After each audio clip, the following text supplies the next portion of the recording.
Hi, and welcome to a special episode of the Thoughtful Talent Show. I'm Jen Werner from Jen Werner Coaching. And I'm Chad Ahern from Talent and Teams Consulting. And today, as Jen just alluded to, we are not here to talk about a Clifton Strengths theme. We're actually here to talk about the most recent Gallup at Work Summit, recorded in 2023. So we came back just a couple weeks ago. We're going to talk about a little the highlights from each of our keynotes that we listened to, the breakout sessions we each attended.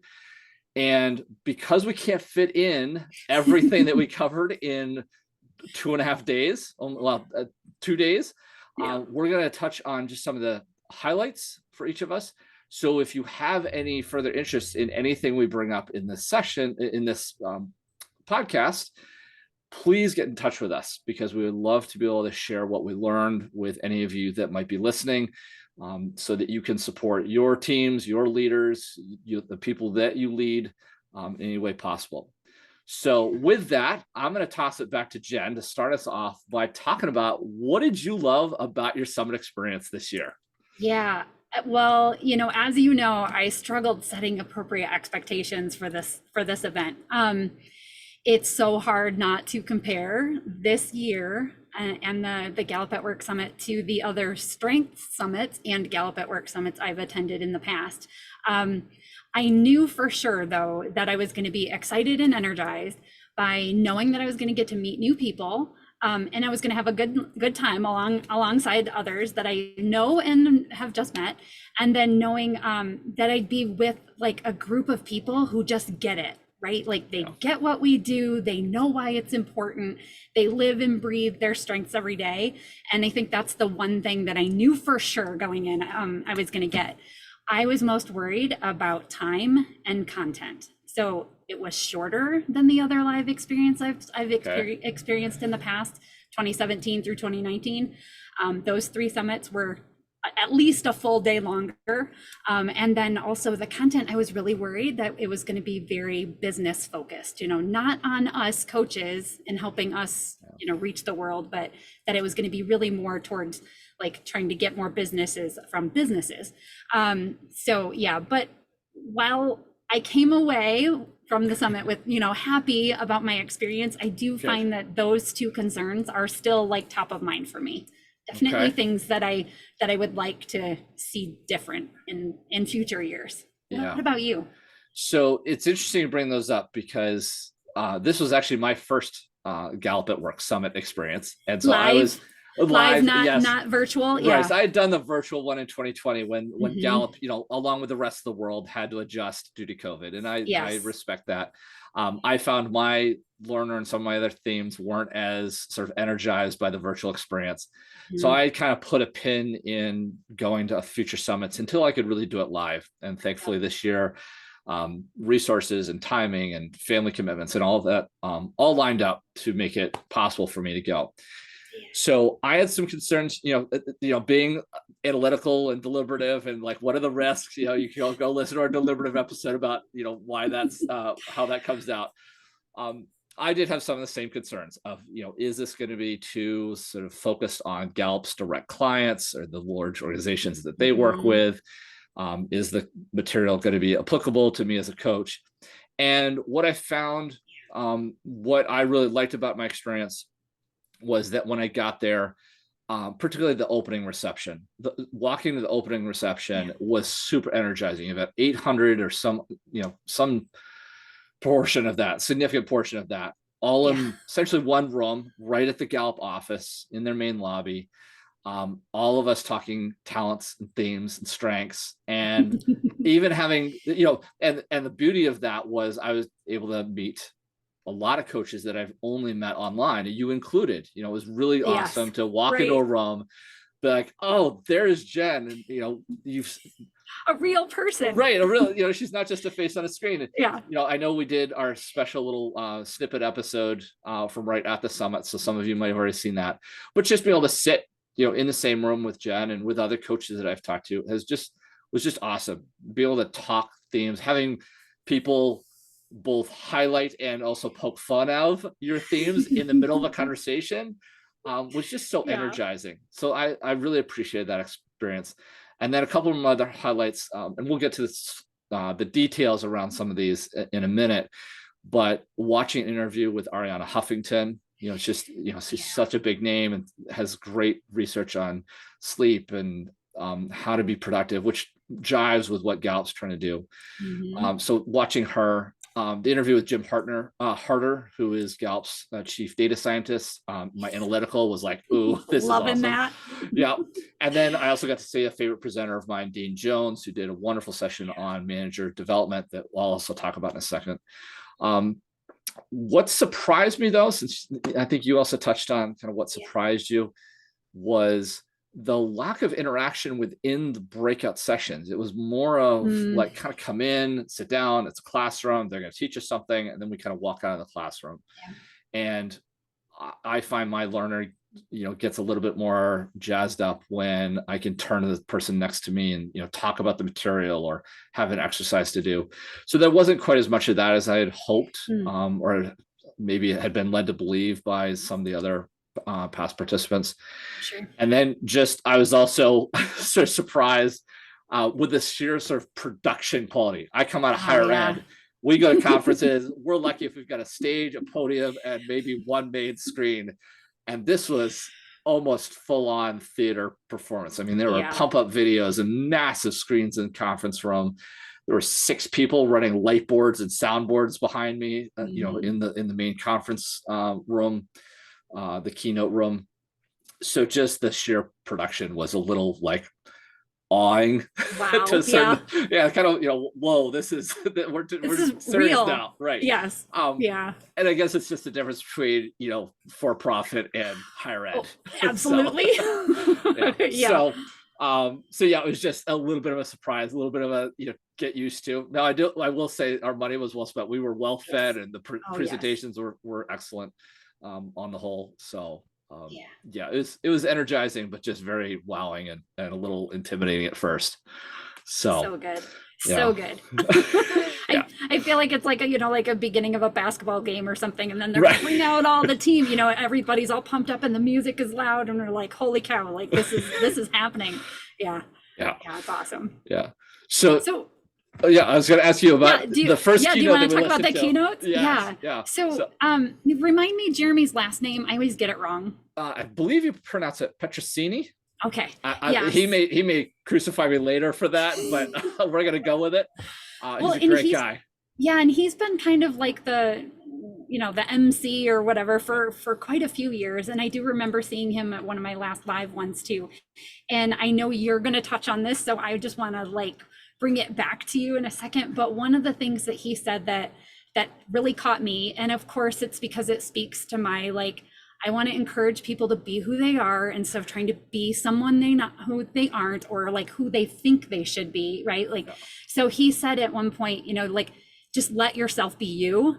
And I'm like, oh, I love that. And it so spoke to me. And that's what I love about some of the stuff that we've shared already, is how we hear the same thing, but it hits us differently because of our themes and what we're doing in life. So what was your big takeaway from Jeremy? So before I get to my takeaway, I will just say that it does not surprise me that you took away that phrase because of your tagline, be uniquely you. And there's Jeremy saying just slightly different words. Just slightly different. So, I know I was waiting for him to say my words, and I probably would have whooped, big, loud obnoxiousness right there in the middle of everyone. Yeah, that's awesome. The takeaway I took from Jeremy's, before he brought out the next main sort of keynote, he did a wonderful job introducing the summit and starting us off. But the big point he hit on was this idea around development. I think a lot of people hear that word and think, oh, it's, adding on to, it's, continuing to expand yourself. And really, he went through this whole exercise of parsing apart the word. It's developing. You are pulling out what is best about somebody. It's not about adding on. It's about pulling out. It's extracting. He went and used the analogy of Michelangelo said, when he looks at a block of stone, the statue is already there. I just need to chisel away what's not needed to reveal the statue that's already in existence. And those two visuals, I think, were really potent and powerful at the very beginning of a strengths focused summit, where we were talking about developing leaders and managers and individual, contributors on teams. So that was the thing that really struck me. That then also led into, he brought on stage John Clifton, who is the CEO of Gallup, and his whole focus, kind of played off of Jeremy a little bit, but he really talked about what I really found awing about his comments were about this second global warming that nobody is talking about. And it's this rise in despair, depression, burnout, pain, anger. Employee engagement is, not going in the right direction. It's and nobody's really talking about it. I mean, they've just released a fantastic book called Culture Shock, which I think, I'm about a third of the way through it already, and it lays out all the data about why we need to pay attention to this, what he was talking about. But the wording of the second global warming. We're talking about worrying about our planet. Yes, that's important. I'm not just diminishing that at all. Right. But then let's think about the humans that are living on the planet, and how are they being supported? How are they, going to be happy in life? How can we improve well-being for everybody? I just think it was also super important. So I don't know if you got anything more out of John's comments, but I wanted to start us there. Yeah, I did. And what caught me was the statistic, and I think it was a global statistic, that only 23% of workers are thriving. So that means like most of us at work are in misery. And then he talked about like how misery spreads. And I think that's when he went into the second global warming, because we talked about that. Like if you're not happy at work and you're working, 88,000 hours or something in your lifetime, the potential of 88,000, hours in your lifetime, and then turn around and like you're miserable most of those hours, like that just bleeds into every other part of your life. Yeah. The other one I thought was really interesting is that he had said that in the past, we always judged a country on how they were doing based on their GDP. Like if the GDP was good, that meant life was good, and that is not what their research shows at all now.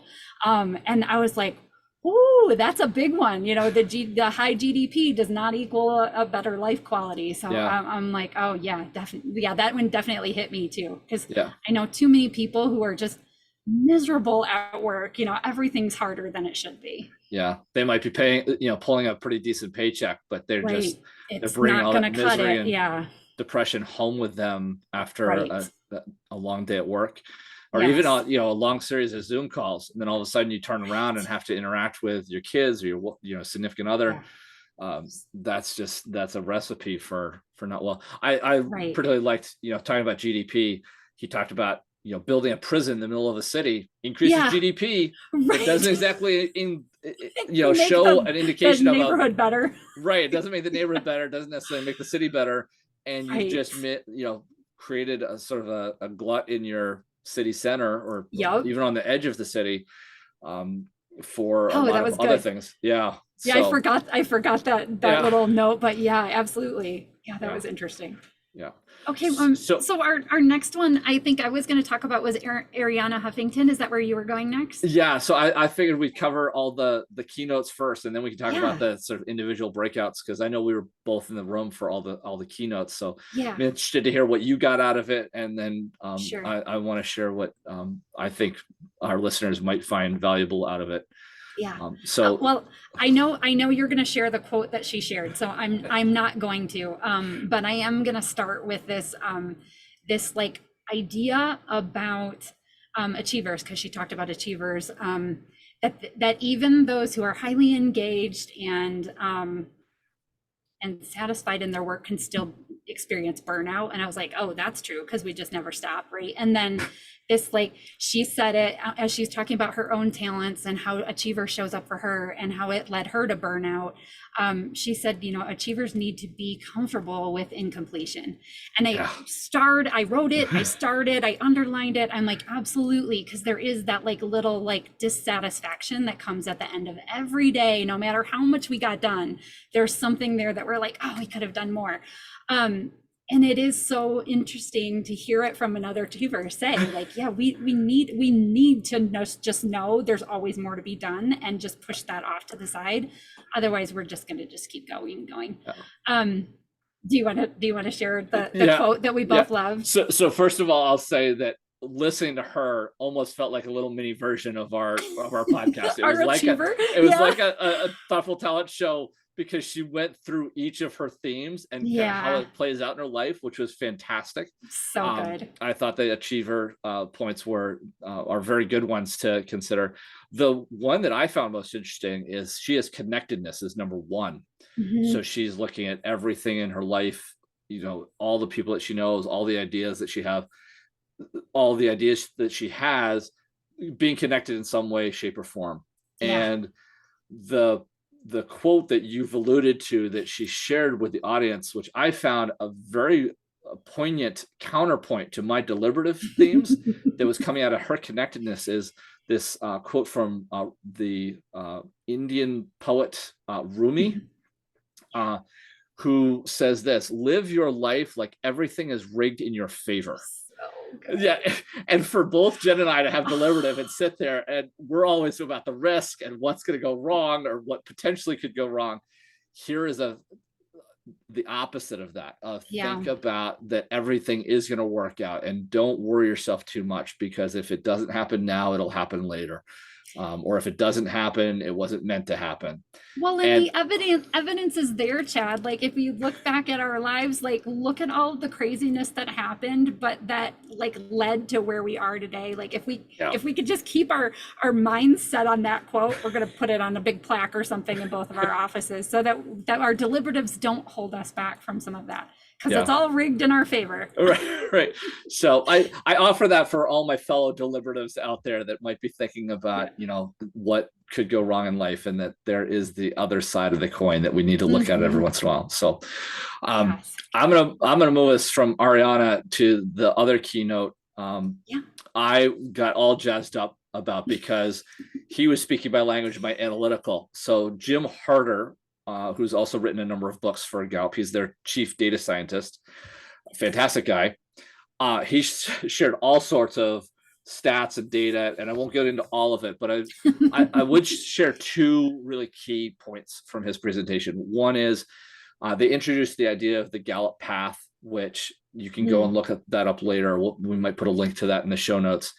But it's a way to connect, what is really critical for you to work on day to day, which is really to develop key managers, but also the top, where you end up having an impact as an organization. Oftentimes Gallup puts stock increase as sort of the end goal, in terms of a for-profit company, or especially a publicly traded one. What's really interesting for me is he also said it's okay to substitute that with mission completion or mission achievement for, say, a nonprofit or a social enterprise that really has a public good focus. So I thought that was really key. The other one, and we're going to talk a little bit about it as we talk about some of the breakouts that you and I both attended, was the pure and utter centrality of the weekly meaningful conversation that each manager should be having with each employee on their team every week.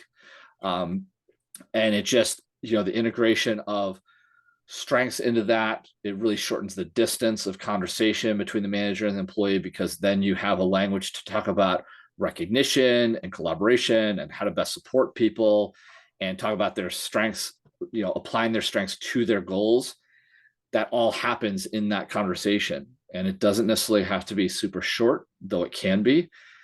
It should be weekly, but he also gave some grace around that. And I think you're going to talk a little bit about that when we get to one of the breakouts.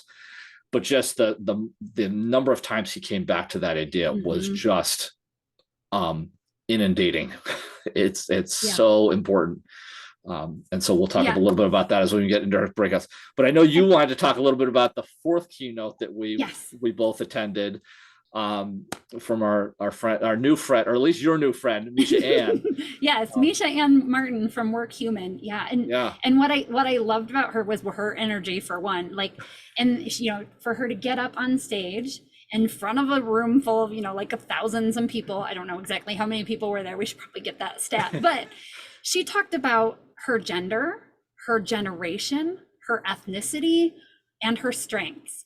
And I think what was like the big takeaway for me on that one is like you just literally just said, using strengths is like a platform or a language to help us like close that communication gap when we understand each other. Going to the summit, everyone we talk to is like, what's your top 5? Like, and then they're all like, rattle them off, blah, blah, blah, blah, blah. This is what I am.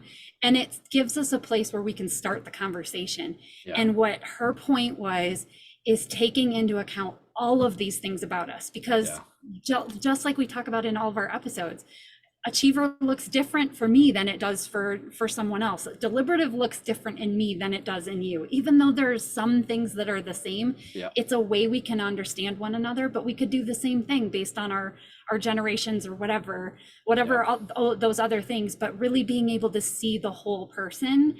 And then that tied it right back to that like ever flowing line through this entire summit, is that that one-on-one meaningful conversation with your manager, or with managers with their employees, that was the big aha, like in that moment that I had.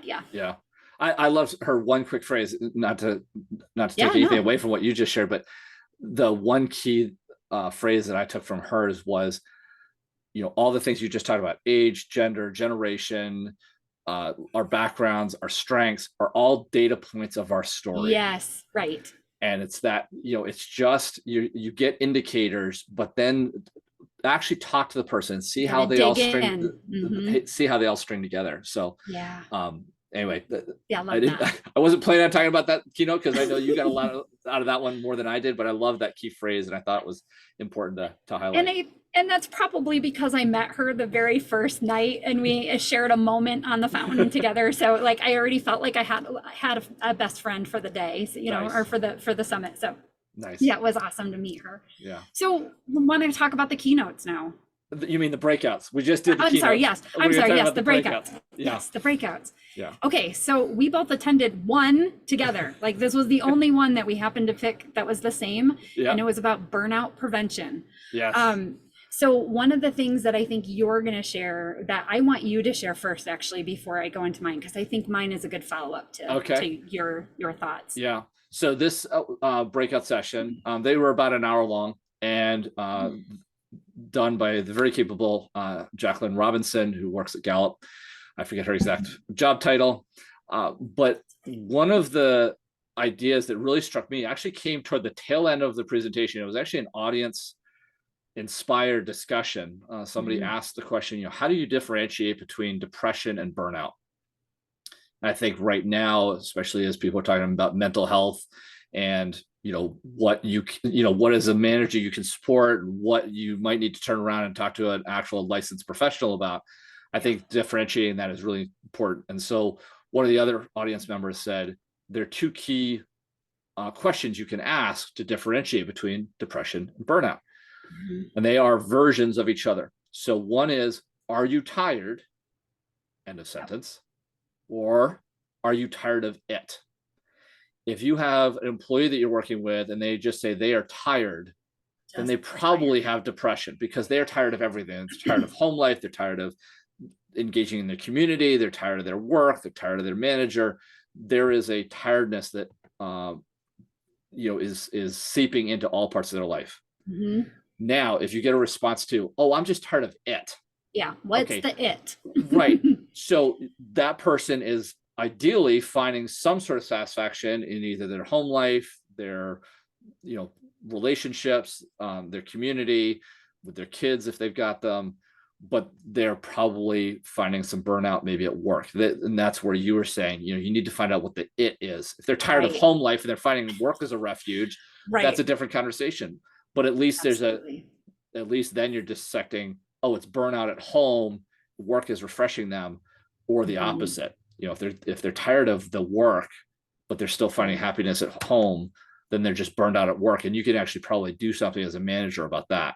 Right. The depression part, if they're just tired, that's when a manager says, you know what?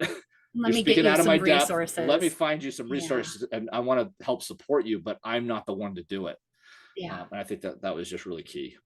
Yeah, absolutely. And one of the things I liked is they talked about like the ways to bring up some of these discussions, like, geez, you're looking really tired. Like that never inspires someone to be like, oh, well, let me tell you all about my life as you just told me I look like hell.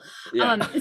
So it's that like finding ways to ask questions that might tap into like really how they're doing or how they're feeling. Like what part of your job do you miss doing the most? Yeah. Or what is exciting about what you're working on right now. And if they're like sarcastic, can't answer, struggling to answer like what they find exciting and what they're doing, that's probably a good sign that there's some burnout happening there.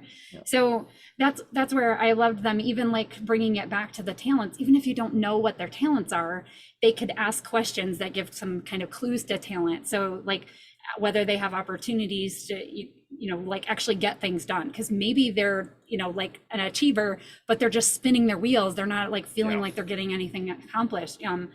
Like, do they have opportunities to work with others and actually like solve some things, build relationships? Are they making, do they feel like they're making an impact, influencing others, right?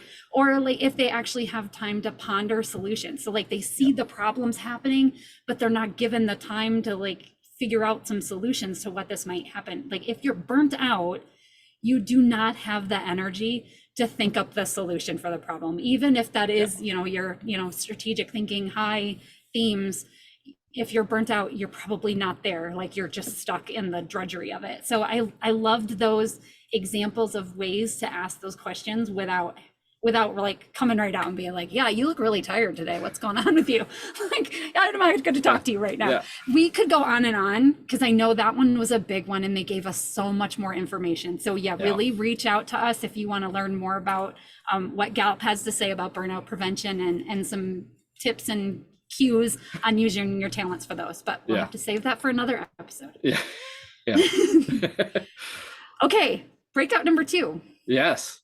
Do you want me to go first? Go first, yes. All right. So I attended a session on team coaching. So for those of us like Jen and I that get into rooms and are able to work with teams over a period of time, there was a really interesting exercise. Again, all these sessions had a lot more meat than what we're covering here. But one of the key activities that the 2 presenters for my breakout session on team coaching was Jackie Merritt and Rose Bloomfield, both from Gallup. They sort of reintroduced a tool that a lot of us use called the team grid. And it's really, for those of you that don't know it, it really just lists the 34 talent themes across the top. And then you list your team members down the side. And then where a team member has a theme, you put in their rank. So, mine would read Chad Ahern, and then there would be a 1 under learner and a 2 under deliberative, a 3 under analytical, and 3 under responsibility, 4 under harmony, and 5 under analytical. But the beauty of that is that once you do that, you can start to identify which themes are most prevalent, which aren't. The expansion that they added was that you can then tweak the language of the themes and pair them together. So maybe a team has high futuristic and high strategy or strategic. Okay. So that is a team that is most likely to tune into future strategy. They might not be as worried about day-to-day operations. So just purely pointing that out and say, hey, this team tunes into future strategy, it just is a starting point to say, hey, is that what our team does? Do we really ignore or not tune into maybe the empathy that we need to be thinking about on a day-to-day basis? So that was one version. And then they actually flipped it and said, then go and look at the themes that are either not present or, if you have a full 34 report, are maybe way at the bottom for a majority of the team. Yeah. So maybe it's learner and empathy. Okay, so are you empathetically learning? Are you not tuning in to learning about other people's emotions? Are you not opening up your radar to that, even though your team might need that? And so it's a conversation starter. And that was the beauty of it, is it wasn't the whole tool, it wasn't the whole conversation. It was, how do you start the conversation about what we look like as a team? Yeah. So that was my big takeaway from that.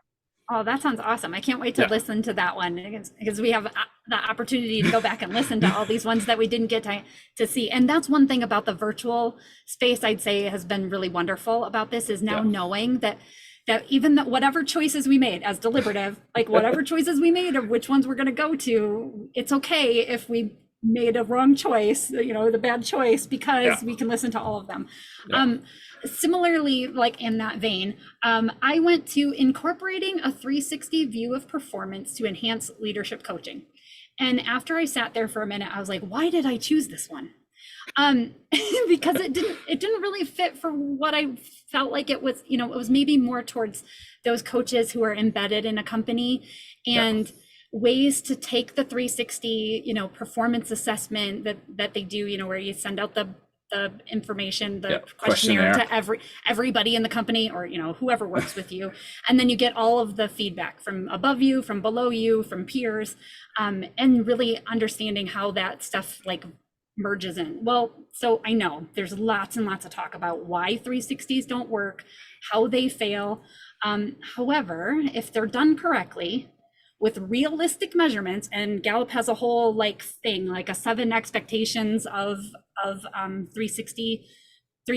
So you can ask real tangible things that you can actually measure, as opposed to well, you made me work on this project last week and it sucked, and so now I'm going to give you bad reviews. Right. The information that you gather from that 360 can help the employee and the coach understand the content that's part of it. Being able to use that feedback to inform more meaningful action towards adjustments that can be made. Because she talked a lot about, and this was from Heather Barrett, she's from Gallup also, I don't remember what her title is, but I'll Gallup people. But she said one of the things that makes them so ineffective, a 360 so ineffective, is you get all this information, and she used the phrase, it's a desk drop. You literally drop it in their lap, they review it, it makes you not feel sad, great, upset, now you're trying to figure out who said what about you. It's all these bad things. But if you have that framework set up for it to be actually measurable, it can be something that can be aid a coaching conversation. If you have a coach embedded in your company, or you reach out to a coach, if you got a 360 and you're where the heck were they coming from? If you can add that to the coaching and helping the person understand themselves, see some of their blind spots, and actually work through it and make a plan for how they're going to, because maybe it's just a lack of communication that's happening. I mean, that's most of our problems anyway. So maybe it's just a lack of communication of, some setting some expectations or whatever that might be. But in the blurb that came from your 360 review, you aren't really getting that information. So that was the big takeaway I took from that one, is that even though there are so much, negative about that it can be a positive to help someone actually have actionable things that can come from that, and not just this ad hoc, well, I might not get a raise this year because so-and-so thought I did a bad job. I think that's a really interesting point about making sure it's actionable. I think that's a fantastic highlight. So what about your third breakout? I loved my third one. So this was hybrid and remote teams. Let's see, helping hybrid and remote teams engage, connect, and thrive.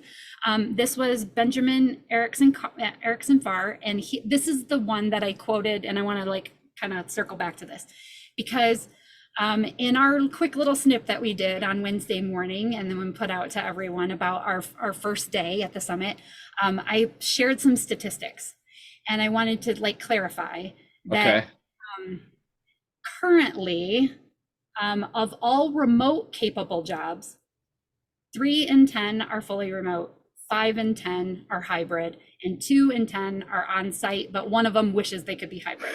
So those, when I gave those statistics before, I think I said all workers. I meant all workers who are currently have a job that could be remote, you remote don't capable. Need to ever, So I wanted to clarify that. So because those are still some pretty crazy numbers.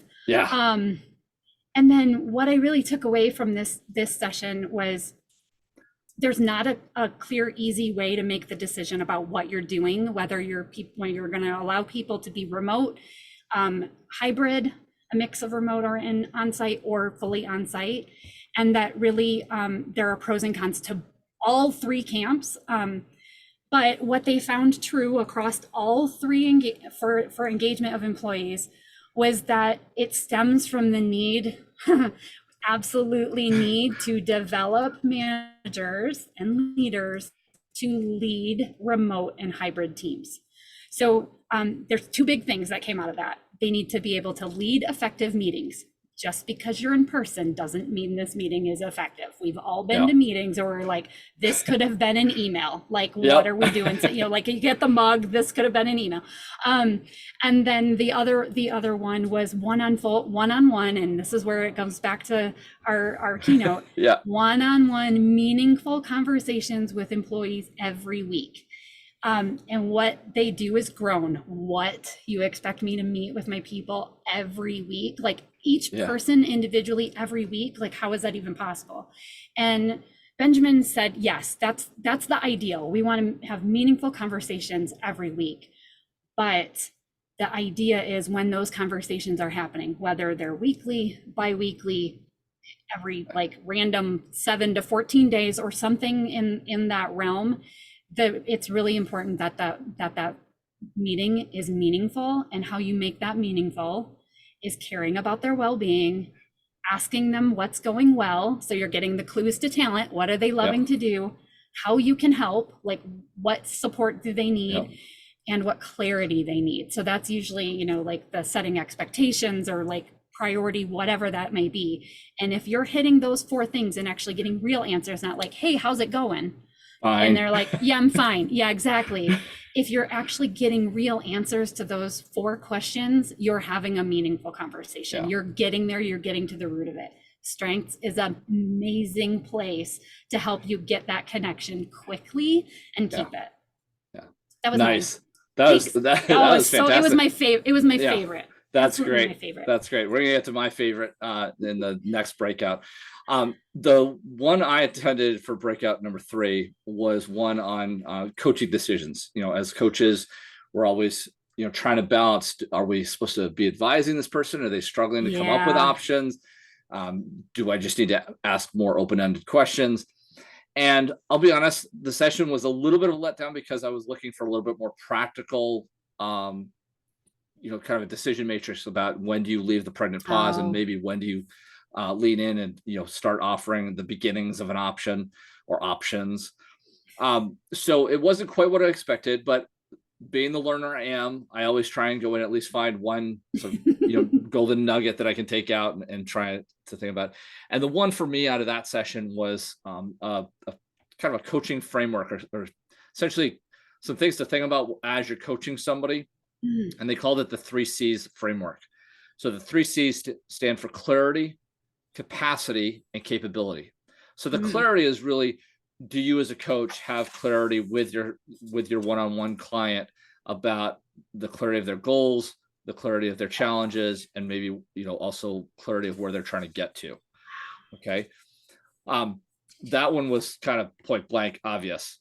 Yeah. The 2 that I thought were really sort of informative were the capacity and the capability parts. The capacity was, does this person or team have the capacity to take action?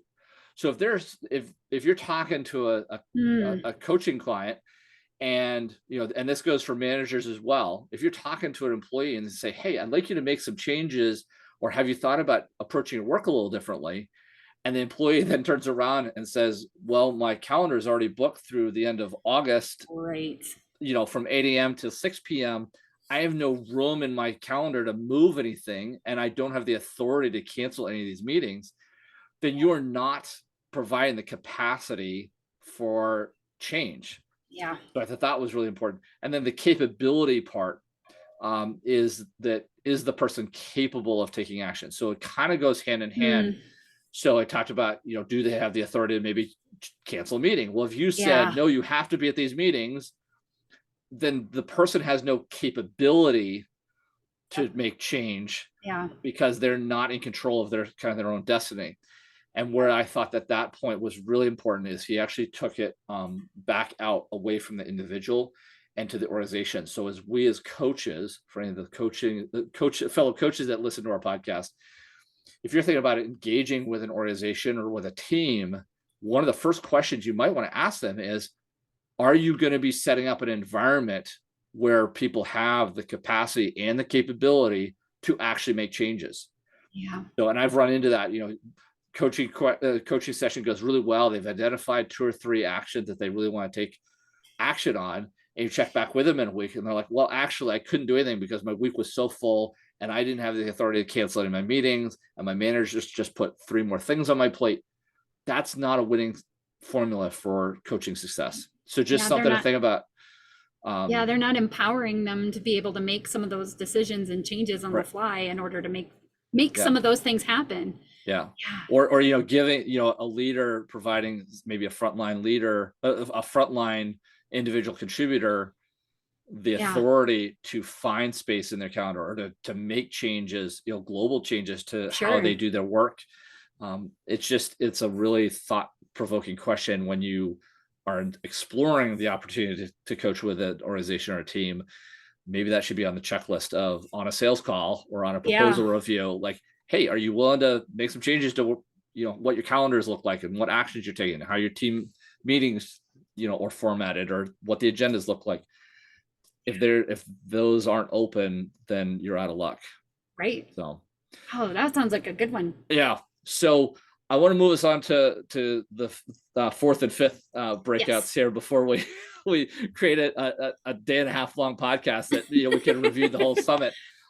Which session did you go to for breakout 4? Because I know we weren't in the same room for that one. Yeah, the next one was the future of employee engagement. And I think my big takeaway on that one, there was so many stats. I love Benjamin Erickson Farr. He did this one too. I think he came in afterwards. They had somebody else that planned for it originally, but he did a great job. Lots of stats. But one of them was this, the biggest impact on engagement comes from the workers' autonomy, like you were kind of alluding to, giving them the capacity and the capability. But that based on US data, 50% of workers are blenders and the other 50% are splitters. And they define it as this: splitters are those who prefer to work and leave work at work. There's no overlap. And blenders are the ones who prefer to leave that line between work and personal life a little blurry, a little blended. Okay. So what the research shows was those both work. You don't have to be one or the other to be an engaged employee. That if you're a splitter and you get to split, you can be engaged and be highly effective. If you're a blender and you get to blend, you can be engaged and highly effective. Where the problem comes in is if you make either one of them, you force them to be the other. So they showed all across the board, when a blender is forced to be a splitter or opposite, there's decreased engagement, there's this decreased evaluation of their overall life, increased burnout, and increased intent to leave the company just because of this.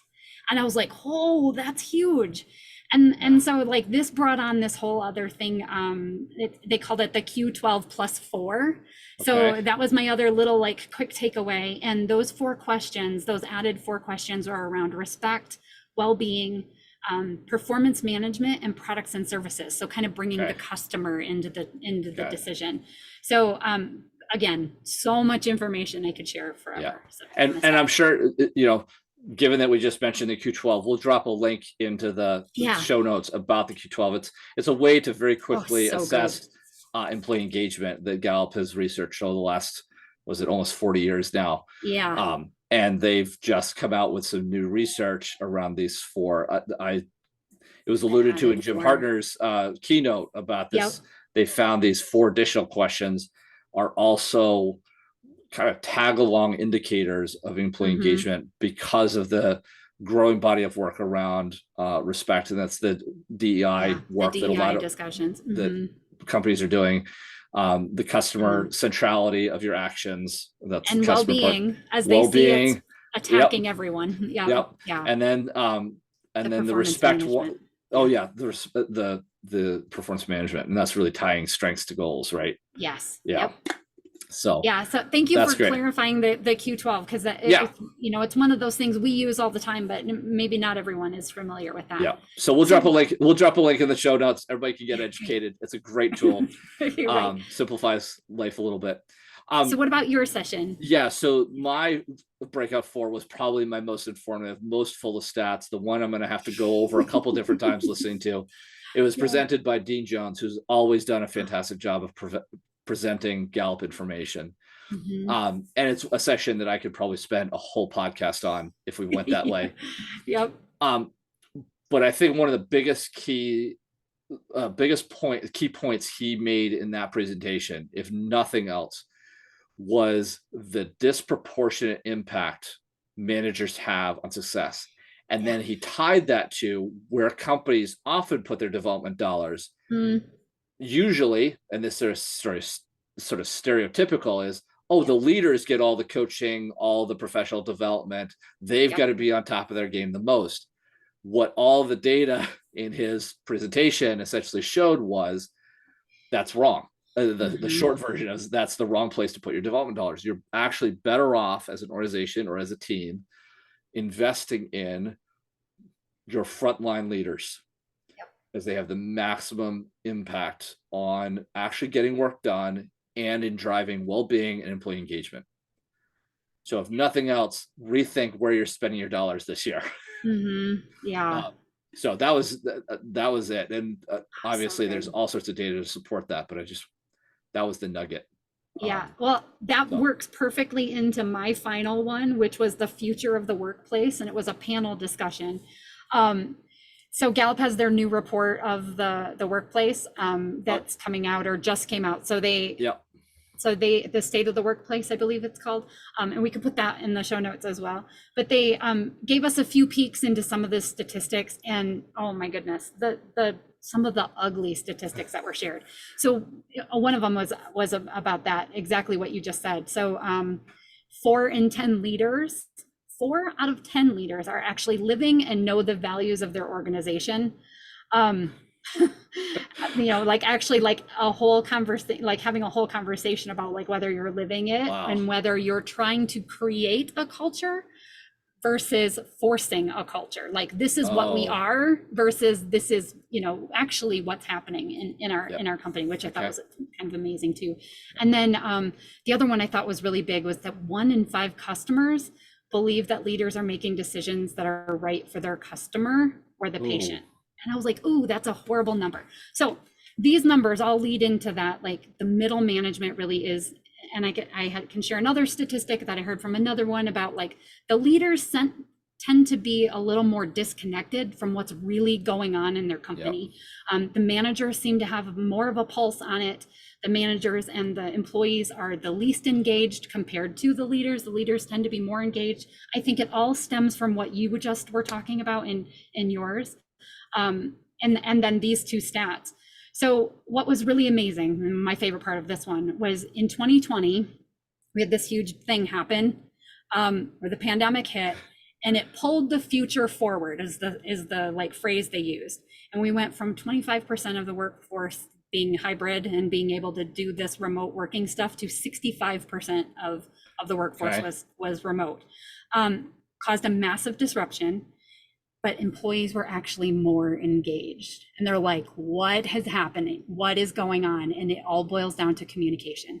During that time, leaders and managers were reaching out more. They were vulnerable to their employees. You can't be like all on it when you got your kids and dogs fighting in the background, like we're all worried about each other's health. Like, are you okay? Like, is your family member sick?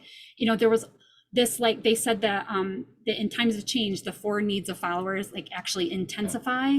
And that was true of the pandemic. Like that happened across the board. We saw this happening where people were not connected physically, so they had to reach out more. And it did wonderful things. But since we're back to work, there's been a steady decline in this leadership trust due to lack of communication. And when we went back to the office and we went back to working the way we used to, we thought we were going back to like what it was before the pandemic. Right. So there wasn't this like, hey, we're going to get through this, or there wasn't the show, there isn't, or has not been the show of compassion and care that we saw happening during the pandemic. Their big final note, the workplace of 2019 is not coming back. Yeah. Like mic drop moment, because we have to do things differently. Like the future is here. It's no longer somewhere we're like carefully stepping to, like it was like thrust on us in that moment, and it's not going back to normal. Normal is not a thing anymore. Right. So Yeah. that was my big one. Yeah. The big thing I heard in everything you said is communication is key. You've got to keep talking. That's where the 4 needs. And for those of you that don't know, the 4 needs of followers are building trust, showing compassion, establishing stability, and generating hope. And talk about a heavy load for managers to manage, but that's why communication is so key. And I think that's beautiful that you brought that up. Well, it was just so interesting to see the difference, between the pandemic, and I've felt it myself, with some of the other contract work that I've done, where I don't feel as connected now, because they do have ability, and I'm a remote worker, but they do have the ability to connect with people physically, and so I do feel like that connection to others has kind of declined. So there is some work still that needs to be done with that communication, definitely. Yeah. And that it's interesting you brought up the Q12 plus 4 in both your breakouts, your breakout 4 and breakout 5, because the last session I went to as my breakout number 5 was a session on the intersection of engagement and strengths. And I'll be honest, I had hoped for a little bit more information, sort of newer stats, newer thoughts on where engagement and strengths intersect. They covered a lot of information that I already cover and I've done presentations on. They really tied, talking about the Q12, there's statements 3, 6, 11, and 12 that really are key places where strengths come to play in that engagement conversation. Yeah. But I think the key thing that I would highlight for our listeners coming out of that conversation and out of that breakout is that oftentimes we get focused on employee engagement as the thing that we should be focusing on. And the presenters, one of them actually happened to be my original trainer, Stephen Shields. He pointed out that engagement is not the what, it is the how. Employee engagement is the how of how you accomplish your organizational mission. So if you've got engaged employees, you are far more likely to end up with that mission, impact, or that stock increase that I was talking about, the Gallup curve, it's called. That's all driven in large part by managers making sure that their employees are engaged, and then there's a number of steps in between that and the final output of mission mission achievement. But it is the how, not the what. And I think that's a really clear, it's a very simple word switch, but can do a lot in terms of mindset change and how you're thinking about, well, why are we doing a Q12 or why are we doing a pulse survey? It's not the what. The data is not the what, it's the how. You need to figure out how to engage your employees so that they're supporting your organization. So it's so interesting, because I had a similar thing in my future of the employee engagement, and when you said that, it just triggered it to me. So I wanted to look at my notes, and they were saying engagement isn't something else on the plate, it is the plate. Yes. And I was like, oh, I love that, and it fits really perfectly with it. Yeah, you're right. It is. Oh, so good. It is the thing. It is the thing. And it's more the how. It's more like, it's actually the utensils. It's how you get the food from the plate to your mouth so that the organization is fed and operating well. So it's like it has to be there, and we need that base. Otherwise, nothing's going to happen. Yeah. Oh, so good. Probably mixing some metaphors there, but I hope our listeners got the point. So Jen, now that we've run through all of our keynotes, all of our breakouts, and obviously our listeners, if you want any more detail on any of the stuff we're talking about, please get in touch with us, because it was one heck of a learning experience for both of us. Yes. But as we wrap up, I'm wondering if you might have maybe not mic drop moments, but maybe your top 3 final thoughts on the summit, or maybe people that are thinking about going, what do they know? I'm going to start with you, and then I'm going to introduce mine. Then we're going to let our listeners go. Okay. Yeah. I think my big one was being able to connect in person with some of the people that I got to meet thanks to the pandemic. I met all kinds of people like you virtually, and we've been working together for over a year now. And it's just kind of crazy to think we hadn't ever met in person before. So having that personal connection was awesome. Gallup does a wonderful experience. They put on a wonderful experience. They bring fantastic data, and I love the data. Analytical is my number 13, but it's my first strategic thinking strength. So if I need to get data, like that's where I go. I love that. Just for me, I wanted more. I wanted more content. I wanted more days. I wanted more opportunities, and they gave us lots. Like we had 2 different networking events. Right? 2, yes. 2 different networking events. We had time, in between sessions. I don't know where it went. Like, I just want more. I want more of it, because I felt like when it was time to leave and go to the airport, I'm like, but wait, like I still need another day of this. So whether that's coming from Gallup, or maybe it needs to be something that coaches together are starting to like rally more about, like creating some other opportunities either around or before or after the summit, I think would be really amazing to be part of more of those. One, know they're happening so that I can go. But so that was a really big one. I had one other one and I just lost it. Okay.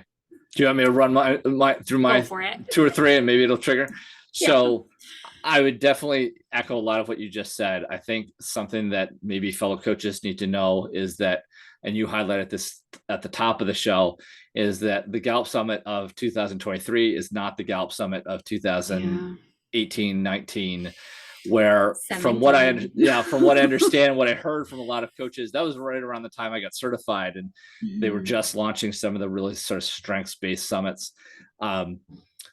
There was a lot more material that was really kind of aimed at us independent coaches. So I think an independent coach listening to this, you just need to be aware of that some of the language and some of the breakouts and some of the keynotes is definitely Gallup trying to speak to their current or potential business to business clients. Customers. There's still takeaways. There's still learning. I would echo also your thought that it went way too fast, that I could have used another day or a day and a half at least. And so I would also just in that vein share that if you are heavy on your relationship building themes, if you operate a lot in that domain, just be aware that you are going to kind of be introduced to a lot of people and then immediately have to leave them. And so just something to think about. Maybe on the heels of our woo, that's an okay thing for those who have woo. My relator that's at 8 was not necessarily that happy about having to leave everyone so quickly. And you did spark my last moment. So one of the last things that we had the opportunity to get, and it depended on if you were able to like stay a little longer, but they provided 2 extra sessions for certified coaches, which I thought were amazing. One of them, and I didn't go to both, I only went to one, but one of them was specifically for teachers using Clifton Strengths with students. And the other one was Clifton Strengths and using like the coach, like being a coach and having your own business. And I thought that was amazing that they did that for us coaches. I think that was a really big benefit. And I'm just pleading with Gallup that if they do these in the future, to do more of that. Maybe it's another day of like other things that coaches specifically can go to and have, some of those interactions with other coaches, because there's always that time, like you said, that you wish there would have been more of that time during the session to be able to talk and like work through like an idea or whatever. There wasn't a lot of that in this. I had a couple of sessions that were, but it would be great if we could do some of that as like an add-on. And I'll also, and this is going to sound a little bit deliberative,